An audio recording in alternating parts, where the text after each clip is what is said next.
Olá, alunos! Agora nós vamos falar sobre os locais aonde os fármacos ou drogas vão se ligar dentro em uma célula.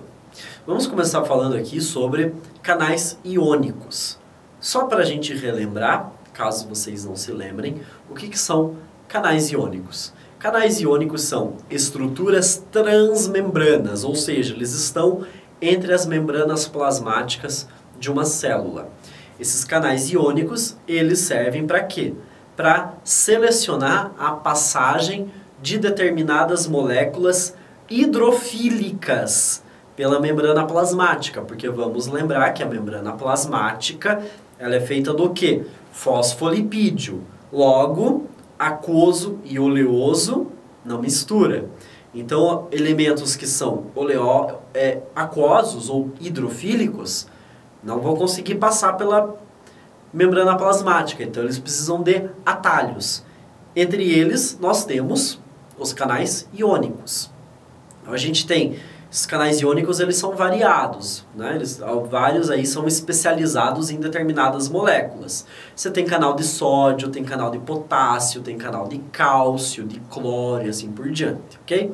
Eles selecionam, como o próprio nome já diz, canais iônicos. Eles servem basicamente então para selecionar a passagem de íons para dentro e para fora da célula.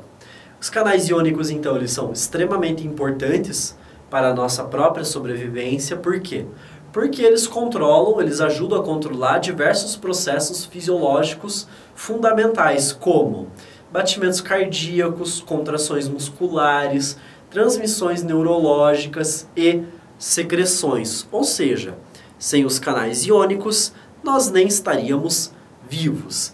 Então, nós temos fármacos que vão atuar sobre os canais iônicos e esses efeitos eles podem ser diversos. Tudo vai depender da natureza do fármaco e do tipo de canal ao qual este fármaco estará se ligando. Então, quais são as formas que esses fármacos têm de atuar sobre canais iônicos? Eles podem ser chamado o canal, né, o fármaco, que vai ser regulado por ligante, que é quando o fármaco ele se liga diretamente ao canal, naquele canal iônico. Pode ser regulado por voltagem, que é quando o fármaco consegue mudar o chamado gradiente de voltagem, alterando o comportamento então do canal iônico. E pode ser o chamado regulado por segundo mensageiro. O que é ser regulado por segundo mensageiro? É quando o fármaco ele não se liga diretamente no canal iônico, mas ele vai fazer o quê?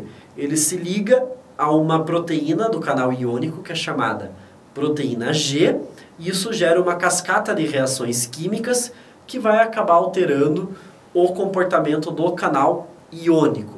Então ele tem basicamente essas três formas de atuação. E essas atuações elas podem fazer o quê? Bloqueio do canal iônico ou modular o canal iônico. Bloquear o canal iônico é quando ele bloqueia a permeabilidade do canal iônico. E aí aquele canal iônico ele para de funcionar. E aí você não tem mais a passagem dos íons para dentro ou para fora daquela célula. Ou ele pode ser modulador. O modulador ele é o quê? Ele altera o comportamento do canal iônico. Então ele pode aumentar a passagem de íons ou ele pode reduzir a passagem de íons, mas não bloqueando totalmente. Quem bloqueia totalmente é o bloqueador de canal iônico. Então a gente tem aí alguns exemplos de drogas que atuam sobre canais iônicos. E aí vem um muito importante, que é necessário para a medicina, que são os anestésicos locais. Os anestésicos locais, eles têm ação bloqueadora sobre a voltagem desses canais de sódio. E aí eles bloqueiam totalmente o canal de sódio.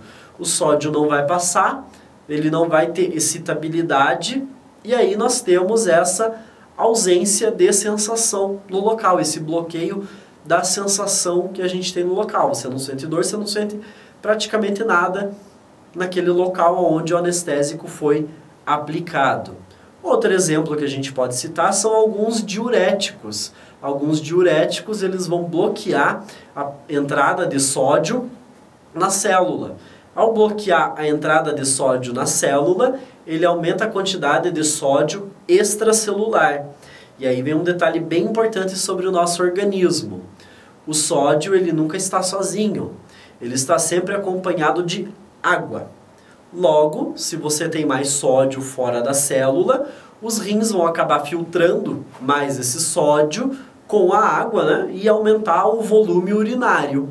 Assim, a pessoa que toma diurético acaba tendo mais vontade de ir ao banheiro mais vezes, por causa dessa eliminação de água e sódio, graças a esse bloqueio dos canais de sódio causado pelo diurético. Então a gente tem também medicamentos vasodilatadores, por quê? Porque alguns medicamentos vasodilatadores, eles fazem bloqueio dos canais de cálcio. E bloqueando então o canal de cálcio, a gente tem então uma despolarização da membrana. Logo, você tem um controle do batimento cardíaco. O batimento cardíaco ele fica mais fraco. Logo, a gente precisa disso para quê? Para que a gente tenha, então, essa redução da pressão arterial. Alguns medicamentos agem dessa maneira. E é interessante por quê? Porque existem alguns medicamentos para hipertensão que eles são seletivos para canais de cálcio do tecido cardíaco, enquanto não afetam a musculatura esquelética. Nós temos medicamentos também ansiolíticos, que também atuam sobre canais de íons, que são, por exemplo, os benzodiazepínicos, que são, por exemplo, aí o clonazepam, ou mais popularmente conhecido como Rivotril. Agora vamos falar de um que é muito importante também na farmacodinâmica, que são as enzimas. Uma grande parte dos fármacos, eles atuam sobre as enzimas do nosso organismo. Vamos lá, o que são enzimas para a gente lembrar aqui? Enzimas são proteínas especiais que regulam o nosso metabolismo. O que é o metabolismo? Metabolismo é a velocidade das reações químicas no corpo. Logo, as enzimas elas são importantes por quê? Porque elas aceleram as reações químicas que acontecem dentro de um organismo. Se a gente não tivesse as enzimas, as reações químicas dentro de um organismo seria muito lenta e a nossa vida seria muito diferente. Então as enzimas elas são importantes para que as reações químicas aconteçam. Então nós temos fármacos que atuam sobre enzimas e vão atuar basicamente de duas maneiras: ativando a enzima ou inibindo a enzima. Vamos citar aqui um outro exemplo. A gente já citou lá do colesterol. Lembra que a gente falou da HMG-CoA redutase? Vamos citar aqui um outro exemplo. Vamos entrar na estética. A gente tem a finasterida. A finasterida ela é um medicamento que serve inicialmente para quê? Ela foi desenvolvida para reduzir a hiperplasia benigna de próstata. Mas observou-se que homens que estavam tomando esse medicamento, até porque mulher não precisa tomar, né? Mulher não tem próstata. Então, esse medicamento fazia os homens que eram calvos a ter mais cabelo. Isso acontece por quê? Porque a finasterida, ela inibe uma enzima chamada 5-alfa-redutase. Essa enzima chamada 5-alfa-redutase, ela é responsável por converter a testosterona em dihidrotestosterona. E homens que têm a tendência genética à calvície, eles têm uma sensibilidade maior à dihidrotestosterona, por isso o cabelo cai.